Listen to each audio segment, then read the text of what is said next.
Salut à tous, ravi de vous retrouver sur canalturf.com dans cette émission Direct Course. Nous allons évoquer le programme dominical de ce 19 juillet. Un quintet plus qui aura pour cadre l'hippodrome de Maison Lafitte. Il s'agira d'un handicap pour pouliche de 3 ans. Comme souvent dans les tournois de ce genre, les surprises ne sont pas à exclure. Voici ma sélection pour cette rencontre. J'ai placé en tête numéro 5 Killarney. Pouliche entraîné dans le sud-est par Jérôme Régnier. D'ailleurs, le met en forme, il ne cesse de collectionner les bons résultats depuis le début de l'année. Ce numéro 5 Killarney pourrait confirmer cette tendance. Sachez que la pouliche a gagné un handicap à Cavaillon devant une certaine Fédartois. Fédartois qui depuis s'est imposé dans un handicap à Deauville. Et ce en 32 valeurs, c'est qui lui confère une bonne ligne. J'en ai fait ma préférée, le 5 Killarney. Je lui poserai le numéro 16 Nimble, qui me semble en mesure de s'affirmer tôt ou tard en pareille société. Sachez qu'elle vient de se classer 6e le 1er juillet à Deauville. Elle était devancée ce jour-là par le numéro 11 Dream Highs, que j'ai placé en 3e position, respectivement affiché 3e et 6e d'un handicap préférence. Le 1er juillet à Deauville, ces deux-là se retrouvent avec la ferme intention de confirmer. Ensuite, je retiendrai le 18 Visadora, le 6 Angiology et le 4 Dipand Cara, respectivement classés 2e, 5e et 6e le 25 juin à Deauville sur la distance qui nous intéresse, celle des 1400 mètres. Donc le 18, le 6 et le 4, on prend les mêmes et on recommence. Ensuite, attention, numéro 2, Tweet, qui reste certes sur 2 échecs en pareille société, celle des handicaps, mais sachez qu'elle a été baissée par le handicapeur sur l'échelle des poids. Sachez également qu'on a raccourci la distance avec elle. Dès lors, il ne faudrait pas être surpris si elle venait à redorer son blason dans cette course. J'ai également retenu le numéro 12, Silver Lake, présenté par Charles Rossi. Elle compte 5 podiums en autant de sorties publiques.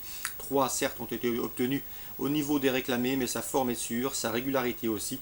Confiée à Christophe Soumillon, elle débute dans les handicaps avec des prétentions. Résumé chiffré pour ce handicap ouvert, je le répète, où il ne faut pas hésiter à intégrer des outsiders. Le 5, le 16, le 11, le 18, le 6, le 4, le 2 et le 12. Toujours en réunion 1 à Maison Lafitte. Dans la deuxième, j'aime beaucoup le 206 Baltic Contest qui m'avait bien plu à l'occasion de son succès enregistré sur cette même piste de Maison Lafitte. C'était le 25 septembre. Ensuite, elle a pris la deuxième place du prix des réservoirs, un groupe 3 disputé le 22 octobre. Et pour sa rentrée, elle est un peu décevante, 5e du prix Ménélope, autre épreuve de groupe 3. C'était courant avril sur l'hippodrome de Saint-Cloud. Cela dit, l'opposition est a priori ici dans ses cordes et l'occasion lui est donnée de franchir le poteau en tête, le 206 Baltic Contest. On passe maintenant au Grand Prix de Maison Lafitte, le prix Eugène Adam, une épreuve estampillée au groupe 2, le temps fort de ce programme dominical. Je m'attends dans cette épreuve, comme beaucoup, à un match entre le 501 Épicuriste et le 503 War Dispatch. Épicuriste, c'est le lauréat du Critérium de Saint-Cloud l'an dernier. Il a également terminé 5e du Derby d'Epsom récemment. Ici, c'est un choix prioritaire. Son principal opposant devrait être le 503 War Dispatch, premier du prix de Guiche, un groupe 3 disputé cette année à Chantilly, et troisième du dernier prix du Jockey Club, donc 501-503 pour d'éventuels jumelés ordre aller-retour. On passe à Grain maintenant en réunion 2. Dans la troisième, je vous conseille le 310 Almaroc qui me semble en mesure ici de s'imposer. C'est un cheval qui a déjà gagné à Vincennes cet hiver et ce dans un bon style. Sachez qu'il vient de faire sa rentrée sur les programmes d'Agon-Coutainville. Il était ferré ce jour-là. Il sera ici déféré des 4 pour l'occasion.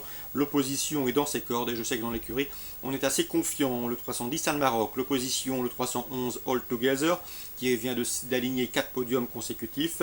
Le 307 Affaire d'État, deuxième à Nantes, preuve de sa bonne forme le 21 juin, qui possède également le meilleur chrono du peloton sur le tracé qui nous intéresse, donc attention à cette jument. Le 304 Amalfi est délicate, mais non des deux de moyens. Sage, elle peut intégrer le podium. 310, 311, 307 et 304 pour d'éventuels couplets. Dans la huitième, j'aime beaucoup le 803 Bourgeon de Vry, qui sera déféré des postérieurs, comme lors de son succès obtenu avec facilité, avec de la marge. C'était sur l'hippodrome de Lisieux le 1er juillet. Un cheval, certes, qui n'est pas à l'abri d'une incartade, mais s'il reste dans de bonnes allures, nul doute qu'il peut combler une partie de son retard de gain. Le 803 Bourgeon de Vry. On passe maintenant à Vichy en réunion 3. Je vous conseille dans la huitième une épreuve réservée aux chevaux angloarables, le 801. Illusion sauvage, 3 courses pour lui en 2015, 3 succès faciles. D'ailleurs, le cheval reste sur 6 victoires consécutives. La passe de 7 est parfaitement possible, tant il domine son sujet en pareille société. Le 801 Illusion sauvage, on lui posera le 802 Averco-Surniac et le 806 The Small, difficilement dissociable au papier. Ils ont été affichés 2e et 3e du précédent cité, c'était le 19 juin, sur l'hippodrome de la Teste. Et auparavant, sur l'hippodrome de Toulouse, le 25 mai, ils avaient été affichés 3e et 2e. Bref, vous l'aurez compris, ce sont ces dauphins habituels. 801 et pour les places et pour le trio, le 2 et le 6 pour cette course réservée aux Anglo-Arabes. Information également concernant la réunion 5 sur l'hippodrome de Villeréal, une épreuve dont le départ sera donné vers 13h30. Je vous conseille le 301 Vaillant du Vivier, un 6 ans qui affronte les vieux, ses aînés avec des prétentions. Sachez qu'il est arrivé l'été dernier dans l'écurie de Roland Jaffrelot, il était auparavant sous la férule de Jean-Pierre Thomain. Ce cheval trouve ici un engagement sur mesure, il sera pieds nus pour ses objectifs. D'ailleurs, ses 2 dernières sorties pieds nus ont été couronnées de succès, donc déféré les 4 pour l'occasion, il ne devrait pas être loin de la vérité. Donc il est en forme, il vient de se classer 3e le 6 juillet sur l'hippodrome de hier, preuve aussi qu'il tourne parfaitement corde à droite. Donc le 301 Vaillant du Vivier, information pour la réunion 5, réunion premium à Villeréal, départ 13h30. Sachez également que j'ai pu m'entretenir avec Luc Rollens, qui aura des partants lundi à la Capelle.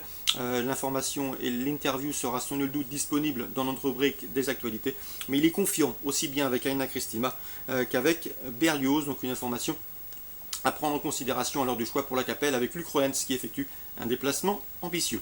Bon dimanche à tous, très bon jeu, à très bientôt sur Direct Course.